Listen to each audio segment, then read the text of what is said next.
कल हमने ये टॉपिक्स पढ़े थे कि किसी क्षेत्र के अंतर्गत, केवल भारत का नहीं, किसी भी क्षेत्र के अंतर्गत अगर जलवायु जो है वह कैसी रहेगी तो उसको अफेक्ट करने वाले कौन कौन से फैक्टर्स होंगे। तो ये वो कारक हैं जो किसी स्थान पर पाई जाने वाली जलवायु को प्रभावित करते हैं। आज हम इससे आगे बढ़ते हैं। कुछ मैप को देखते हैं। पहला मैप जो है वह है भारत में मानसून के आगमन, यानी मानसून जो है वह किस प्रकार से चलता है। तो भारत में मानसून की बात करें तो देखिएगा, ये जो लाइन है, जैसे कि हमने कहा कि ये समवर्षा रेखा है। अब समवर्षा जो रेखा है उसके आधार पर देखें तो सबसे पहले जैसे 1 जून जो है वह केरला के तट पर तिरुवनंतपुरम के अंतर्गत बारिश आती है। फिर धीरे धीरे, अब क्योंकि अब देखिए बारिश जो है वह लगातार आगे से आगे बढ़ती जा रही है। किस प्रकार से, तो 1 जून को लगभग ये लाइन, पहली वाली जो लाइन जा रही है समवर्षा रेखा, वहां वहां पर आपको इक्वल रेनफॉल देखने को मिलेगी। यानी चेन्नई के तट के, यानी यहाँ पर नहीं होती है, लेकिन यहाँ से थोड़े से ऊपर की तरफ 1 जून तक, फिर 5 जून तक जो बारिश है वह हैदराबाद तक पहुंच जाता है। फिर मुंबई के अंतर्गत जो बारिश पहुंचती है वह 10 जून तक पहुंचती है। फिर गुजरात में जो बारिश, गुजरात लखनऊ यूपी के अंतर्गत 15 जून तक पहुंचती है। और गुजरात के बाद राजस्थान के अंतर्गत अगर बात करें तो 1 जुलाई के अंतर्गत बारिश प्राप्त होती है। और राजस्थान का ठीक जो पश्चिमी भाग है लास्ट, जो वहां पर 15 जुलाई तक बारिश होती है। ये तो मानसून कब आता है, यहाँ पर देखिएगा दो चीजें, जैसे कि यहाँ पर दे रखा है 25 मई। अब 25 मई जो है यानी अंडमान निकोबार का जो क्षेत्र है, अगर उसको साथ गिना जाए तो 25 मई को ही भारत के अंतर्गत बारिश पहुंच जाती है। लेकिन मुख्य भूमि से, यानी भारत का जो मेन जो सरफेस एरिया है, वहां पर कैप कैमोरिन या कन्याकुमारी के ऊपर की तरफ केरला के अंतर्गत 1 जून। तो भारत में मौसम कब प्रवेश करता है, तो अगर ऑप्शंस के अंतर्गत अगर 25 मई दे रखा है तो आपको 25 मई भी लिखना है। और कभी भी डिटेल में लिखे तो आप लिखेंगे कि 25 मई को अंडमान निकोबार के अंतर्गत मानसून प्रवेश कर जाता है, मुख्य भूमि के अंतर्गत 1 जून को प्रवेश करता है। ये तो हुआ मानसून कैसे आ रहा है। अब मानसून देखिएगा धीरे धीरे धीरे धीरे किस तरफ बढ़ रहा है। जो ये लाइनें हैं, ये सारी की लाइनें जो है यहाँ पर पहुंच रही है, यानी यहाँ पर क्या बना हुआ है, लो प्रेशर बना हुआ है। लो प्रेशर कहाँ बना हुआ है, यहाँ पर बना हुआ है लो प्रेशर। और उसके कंपेयर में यहाँ पर क्या है, उसके कंपेयर में यहाँ पर हाई प्रेशर। तो हाई प्रेशर से लो प्रेशर की तरफ हवाएं जो है वह मूव कर रही है। तो इस प्रकार से ये मौसम आता है। फिर हम बात करते हैं कि वापस मौसम जाता कैसे है, जैसे कि रिट्रीट ऑफ मानसून या मानसून के निवर्तन का काल, यानी मानसून वापस कैसे लौटता है। तो मानसून वापस लौटने के लिए वापस वही फिनोमिना बनेगा। फिनोमिना किस प्रकार से सेट होगा, तो सबसे पहले अगर हम बात करते हैं कि यहाँ पर अब सितंबर का महीना है, यहाँ पर क्या बन गया है उस समय, यहाँ पर बन गया है हाई प्रेशर।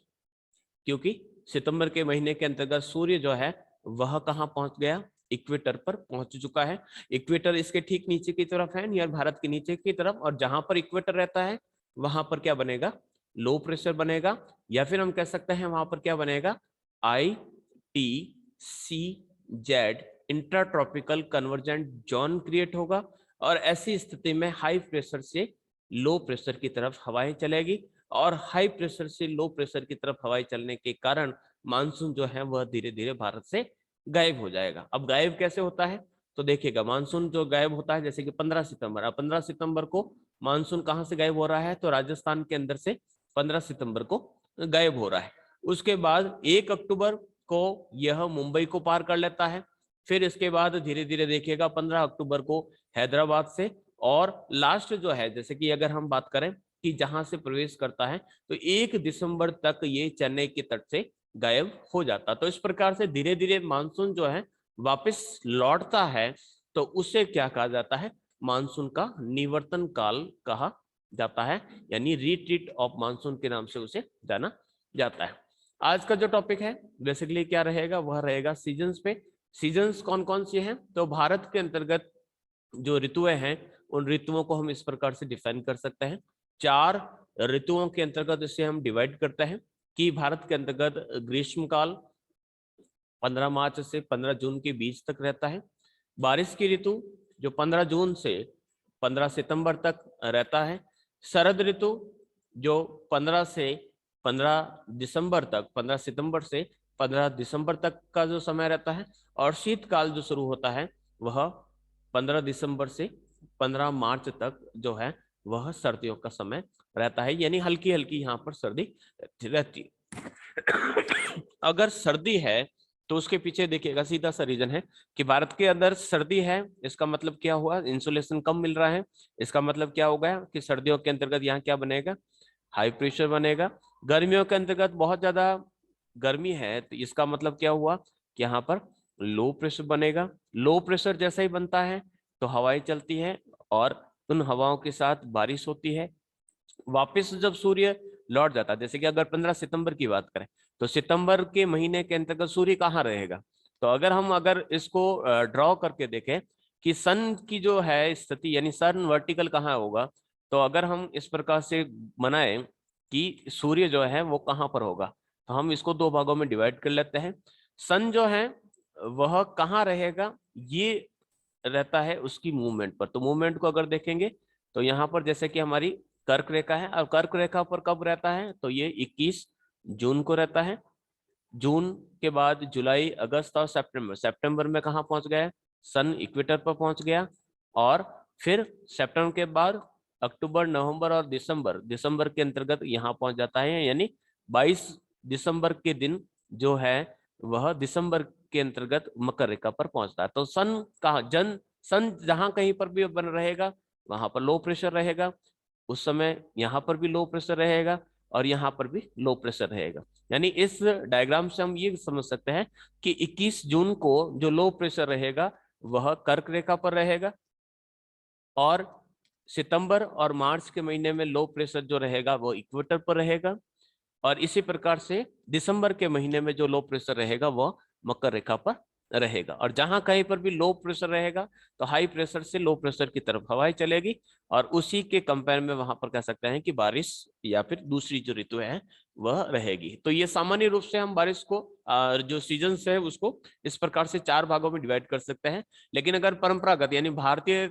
जो महीने हैं उस हिसाब से देखें तो इस प्रकार से ऋतुओं को हम जो है बांट सकते हैं: बसंत, ग्रीष्म, वर्षा, शरद, हेमंत और शिशिर।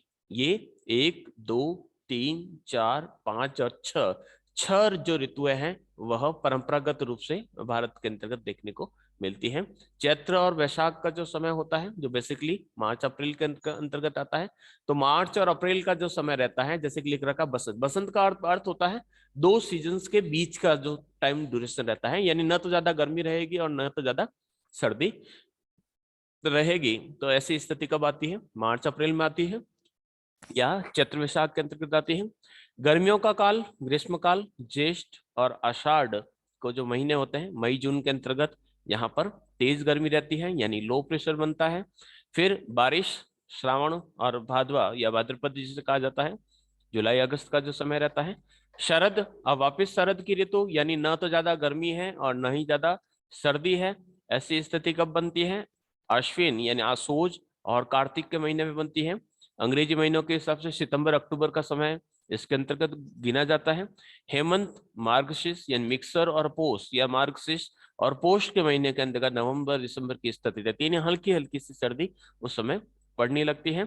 और जब तेज कह सकते हैं कि थोड़ी सी जो सर्दी है वो इस प्रकार से आपको जनवरी फरवरी के अंतर्गत देखने को मिलती है, यानी माह और फागुन के महीने के अंतर्गत आपको इस प्रकार से फागुन का जो महीना लगता है उसके अंतर्गत कह सकते हैं वापस मार्च जो है वो प्रारंभ हो जाता है। तो इस प्रकार से ये चलती है आपके सीजनल्स जो सीजन्स है वह किस प्रकार से चलती है। तो सबसे पहले हम डिस्कस करते हैं ग्रीष्म ऋतु।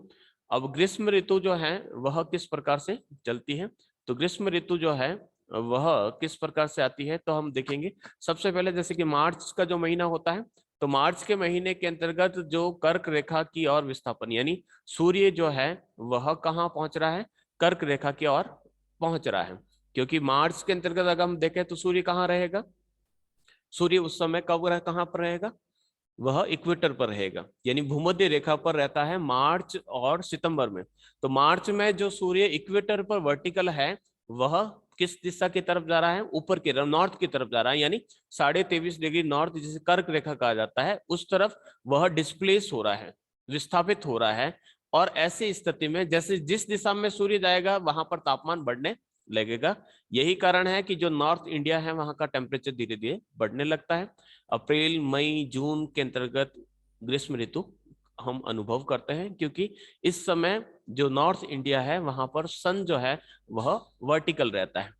ग्रीष्म ऋतु के समय में तापमान लगभग 30 से 32 डिग्री सेंटीग्रेड तक पहुंच जाता है।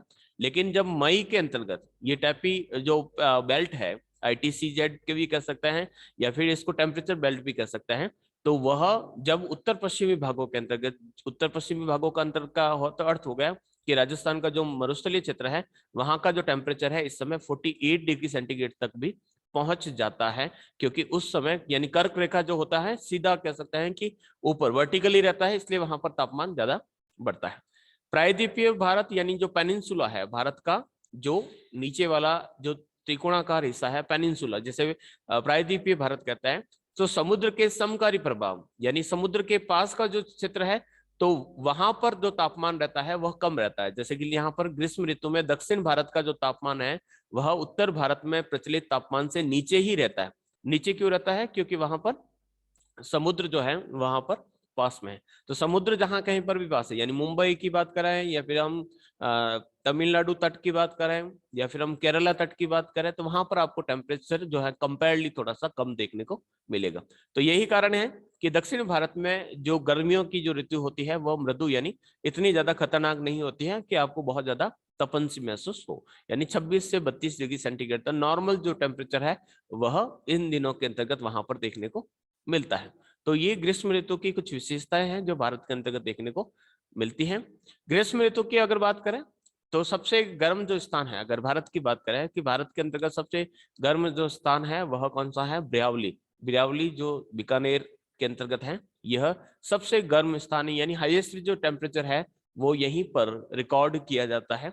इसलिए इसको हम कह सकते हैं कि भारत का जैकोबाबाद भी कहा जाता है, क्योंकि जैकोबाबाद जो है वहां पर भी पाकिस्तान का जो क्षेत्र है वहां पर भी हाईएस्ट टेम्परेचर रिसीव किया जाता है।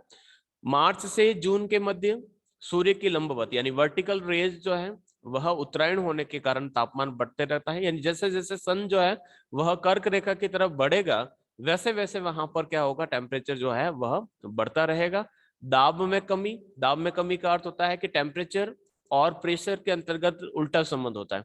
अगर टेम्परेचर इंक्रीज होगा तो प्रेशर जो है वह डाउन होगा या डिक्रीज होगा, दोनों में, यानी एक बढ़ेगा तो दूसरा घटेगा। यानी अगर थर्मोमीटर ऊपर चलता है तो बैरोमीटर जो है वह नीचे आएगा, और बैरोमीटर अगर ऊंचा जाता है, बैरोमीटर ऊंचा जाने का अर्थ होता है कि जो प्रेशर जो है वह बढ़ता है, इसका मतलब तापमान कम होगा। तो तापमान जो है वह भारत में बढ़ रहा है, इसका मतलब क्या होगा? दाब में कमी होगी, यानी जो प्रेशर है वह कम होगा।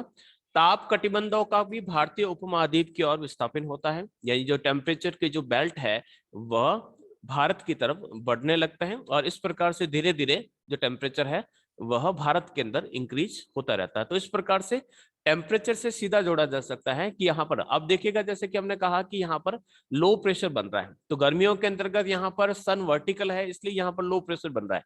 लेकिन इसके कंपेयर में जैसे कि लो प्रेशर कहाँ बन रहा है, तो ये आपका नॉर्दर्न हेमिस्फीयर के अंतर्गत बन रहा है, यानी नॉर्थ हेमिस्फीयर या इंडिया के ऊपर कह सकते हैं कि लो प्रेशर बना हुआ है। लेकिन इक्वेटर और इक्वेटर के बाद नीचे जो आपका दक्षिणी गोलार्ध है, उस दक्षिणी गोलार्ध में क्या है? उस समय हाई प्रेशर है। हाई प्रेशर क्यों है? क्योंकि सन तो है यहाँ पर है और सन की रे यहाँ पर नहीं गिरती है या फिर तिरछी गिरती है, तो कम टेम्परेचर रिसीव होने के कारण यहाँ पर क्या बन गया? High pressure. तो जैसे ही गर्मियां खत्म होते ही यहाँ से हवाएं चलेगी और भारत की तरफ मुंह होगी, और मुंह होकर भारत के अंतर्गत बारिश करेगी। तो इस प्रकार का जो सिस्टम है वह लगातार चलता रहता है। और गर्मियों के बाद अगर हम कल्पना करें कि गर्मियों के बाद सर्दियां क्यों नहीं आती हैं, तो गर्मियों के बाद सर्दियां इसीलिए नहीं आती है क्योंकि गर्मियों के बाद ठीक बाद यानी जो लो प्रेशर का जो डिप्रेशन या गर्त या जो बनता है, लो ITCZ जो भारत में बनता है वह मानसूनी विंड को अट्रैक्ट करता है। अगर मानसूनी विंड नहीं आती, यानी भारत के नीचे की तरफ, यानी भारत का जो दक्षिणी भाग है वहां पर अगर समुद्र नहीं होता तो हो सकता था कि वहां पर जो गर्मी की ऋतु है, इस गर्मी की ऋतु के बाद में आपको कोई दूसरी ऋतु देखने को मिलती है, यानी सर्दी की ऋतु भी देखें। यानी अगर हिंद महासागर जो है वह एक कंटिनेंट के रूप में होता, महासागर न होकर वहां पर महाद्वीप होता, तो ऐसी स्थिति में हो सकता था कि आपको सर्दी की ऋतु वहां पर देखने को मिलती। लेकिन महासागर है इसलिए वहां पर आपको बारिश की ऋतु देखने को मिलती है।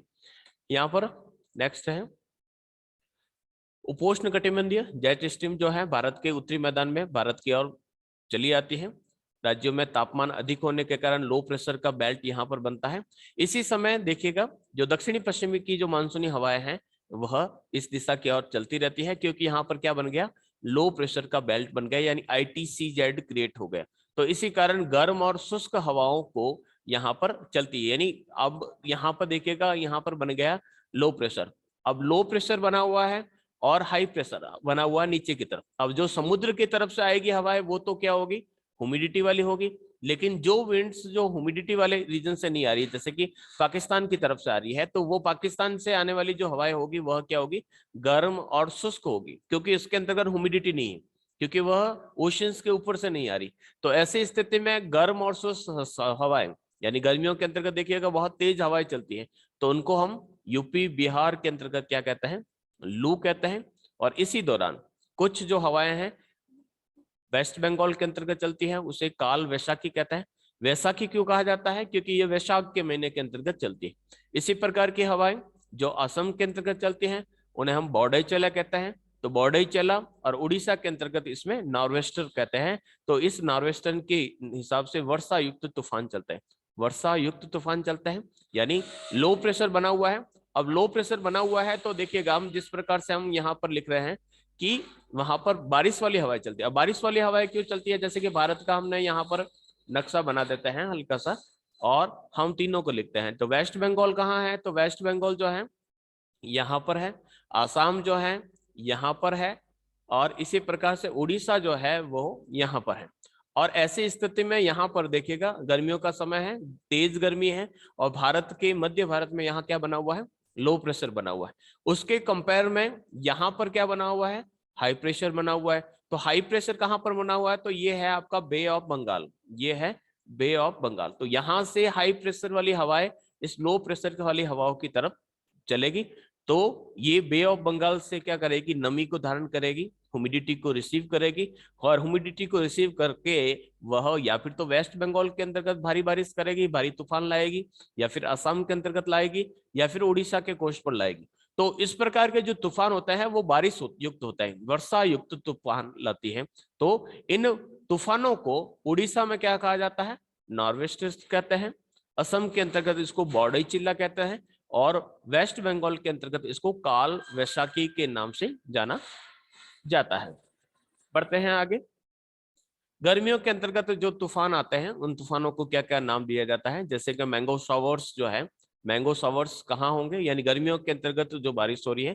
ग्रीष्म ऋतु के खत्म होते होते मानसून, पूर्व मानसून की बौछारें, यानी प्री मानसून की जो रेनफॉल होती है कहाँ पर होती है, प्री मानसून केरला और जो कर्नाटका का कोस्टल रीजन है वहां पर जो बारिश होती है, जो प्री मानसून यानी मानसून से पूर्व होती है, जो आम को पकने के लिए बहुत सहायक होती है, इसलिए उसको मैंगो शॉवर्स के नाम से जाना जाता है। यानी आम्र वर्षा कहाँ होती है, तो आम्र वर्षा केरल और कर्नाटक के अंतर्गत होती है। और ये प्री मानसून है, जो मानसून आने से पूर्व, यानी लो प्रेशर बनने के कारण जो ह्यूमिड जो विंड्स है वो यहाँ पर रेनफॉल आती है, उसको यहाँ पर मैंगो शॉवर्स कहा जाता है। इसी प्रकार से फूलों वाली बौछार, या फिर हम इसको इस प्रकार से कर सकते हैं कि ये चेरी ब्लॉसम्स है। अब चेरी ब्लॉसम्स कहाँ है, तो आप देखेंगे कि कहवा, तो केरल के आसपास में जो कहवा यानी कॉफी के जो फूल खिलने लगते हैं, और उससे पहले जो बारिश होती है उसको चेरी ब्लॉसम्स कहते हैं। काल वैशाखी को अभी हमने पढ़ा कि असम और वेस्ट बंगाल के अंतर्गत वैशाख के महीने में के अंतर्गत, यानी मार्च अप्रैल का जो समय है वहां पर जो भयंकर विनाशकारी तूफान आता है उसको काल वैशाखी का। काल वैशाखी काल क्यों कहा जाता है, यानी यह सौरों की टाइप है, यानी काल वैशाखी कहा जाता है, यानी वैशाख के महीने में आने वाली तबाही। तो यहाँ पर जो चाय की फसल है, या जो पटसन है, या फिर चावल की जो फसलें हैं, उनके लिए पवने अच्छी मानी जाती है। फिर असम में इन्हीं को हम बॉर्डर चिल्ला कहते हैं, पिछली स्लाइड्स के अंतर्गत भी देखा है। लू जो है वह जो नदर्न प्लेन है वहां से पंजाब से बिहार तक जो गर्म हवाएं चलती है उसे लू कहते हैं। दिल्ली और पटना के बीच बहुत तेज गति से चलती है। अगर हवा देखिएगा, हवा अगर काफी तेज गति से चलती है तो उसका सीधा सा सिस्टम है कि ग्रेडियंट कितना है, यानी हाई प्रेशर और लो प्रेशर के बीच का जो वेरिएशन है, अगर वेरिएशन रैपिडली चेंज हो रहा है, बहुत तेज गति से चेंज हो रहा है, तेज गति से चेंज होने का अर्थ होता है कि यहाँ पर मैं लिख देता हूँ 10 और यहाँ पर मैंने लिख दिया 2, तो 10 और 2 के बीच में काफी गैप है, यानी बहुत ज्यादा स्लोप है। अगर स्लोप बहुत ज्यादा तेज होगा तो हवा काफी तेज गति से चलेगी। लेकिन इसी के कंपेयर का अर्थ होता है कि अगर मैंने हाई प्रेशर और लो प्रेशर के बीच का जो गैप है वह इस प्रकार से चेंज कर दिया, जैसे कि यहाँ पर मैंने लिख दिया कि यहाँ पर 8 है, 8 के बाद यहाँ पर मैंने लिख दिया कि 6 है, फिर यहाँ पर मैंने 4 लिख दिया, फिर मैंने यहाँ पर 2 लिख दिया, तो ये 2 कम हो रहे हैं। इसका मतलब जो है, जो ढाल है वो इतना नहीं है, तो इस समय हवाएं जो है वो धीरे चलेगी। इसे कहा जाता है प्रेशर ग्रेडियंट या फिर स्लोप के नाम से जाना जाता है। तो ये ग्रीष्म ऋतु, और ग्रीष्म ऋतु के अंतर्गत कौन कौन से तूफान जो है इस काल के अंतर्गत भारत के अंतर्गत मुख्य रूप से देखने को मिलते हैं। आम्र वर्षा, मैंगो शॉवर्स, फूलों वाली बौछार, चेरी ब्लॉसम्स, काल वैशाखी यानी वैशाख के अंतर्गत आने वाली खतरनाक हवाएं, और इसी प्रकार से जो लू है या बॉडी चिल्ला जो है वह इसके लोकल जो नेम है, यानी जो प्रचलित नाम है, वो इस प्रकार से देखे जा सकते हैं। आगे बढ़े, नेक्स्ट। ठीक, कभी कभी क्षेत्रीय प्रभाव के कारण लो प्रेशर के बेल्ट में आर्द्र वायु का आरोहण होता है। आर्द्र वायु का आरोहण का अर्थ होता है एयर जो है वो राइज अप होती है। एयर राइज अप होने का अर्थ होता है कि अगर कोई चीज या फिर कोई जो क्षेत्र है वह यहाँ पर बहुत ज्यादा हीट हो गई, तो हीट से क्या बनेगा, लो प्रेशर बनेगा। अब लो प्रेशर से जो क्या होगा कि हवाएं जो होगी वह गर्म होकर क्या होगी, ऊपर उठेगी। तो इस प्रकार से लो प्रेशर वाले रीजन से हवाएं जब ऊपर उठती है, हवाएं ऊपर क्यों उठती हैं, क्योंकि वो हल्की हो जाती है। तो क्षेत्रीय प्रभाव के कारण निम्न वायुदाब के केंद्र में, यानी जहां कहीं पर भी लो प्रेशर है वहां पर आर्द्र वायु का अर्थ होता है कि जो वाटर वेपर्स है या फिर जो वाष्प है जो गर्म होकर ऊपर उठती है, तब विद्युत गर्जन के साथ, यानी वहां पर जो बिजली चमकने के साथ तीव्र गति से कम समय के लिए वहां पर संवहनीय बारिश होती है। तो वहां पर भी आपको बारिश, क्योंकि ये ह्यूमिडिटी ऊपर जाएगी, तो ह्यूमिडिटी ऊपर जाने के बाद क्या बनाएगी, क्लाउड्स बनाएगी, क्लाउड्स फॉर्मिंग होगा। क्लाउड्स फॉर्मिंग जो है, अब क्लाउड्स बन गए, अब क्लाउड्स जो है वह पहाड़ के साथ, जैसे कि यहाँ लिखा ना संवहनीय वर्षा, संवहनीय वर्षा का अर्थ होता है कि बारिश जो है वह, यानी नमी वाली हवाएं, अब ये भाप है, अब ये भाप ऊपर जाएगी, ऊपर जाते जाते इसका जो टेम्परेचर होगा वो क्या हो जाएगा, कम हो जाएगा। तो टेम्परेचर जब कम हो जाएगा तो जो वो भाप है जिसके अंतर्गत ऑलरेडी पानी था, यानी जो लिक्विड फॉर्म के अंतर्गत वाटर था वह गैस में कन्वर्ट हो चुका है, वही गैस जो है वह ऊपर जब टेम्परेचर कम हो जाएगा तो कम होने के कारण वापस बारिश के रूप में नीचे बरस जाएगी। यानी पानी था, पानी को गर्म किया गया, गर्म करने के कारण वह भाप के रूप में ऊपर गया, और जैसे जैसे हवाएं ऊपर जाती है तो ठंडी होती है, और ठंडी होने के बाद वही जो गैस के रूप में पानी है वो वापस पानी के रूप में बदल जाएगा और वह नीचे गिरेगा। तो यहाँ पर कह सकते हैं संवहनीय यानी कन्वेक्शनल रेन जो है यहाँ पर देखने को मिलती है, और इसी प्रकार के कन्वेक्शनल रेन्स को आम्र वर्षा, मैंगो शॉवर्स कहा जाता है। क्यों कहा जाता है, तो आम के फल जल्दी पकते हैं। कर्नाटक में चेरी ब्लॉसम्स कहते हैं, और यह ग्रीष्म ऋतु के समय के साथ, समाप्ति के साथ साथ घटित होती है, यानी इस ग्रीष्म ऋतु के समय इस प्रकार से बारिश जो है वहां पर देखने को मिलती है। नेक्स्ट है बारिश की ऋतु। बारिश की ऋतु आज नहीं हो पाएगी। अभी तक कोई डाउट हो तो आप मेरे से पूछिए कि किस प्रकार से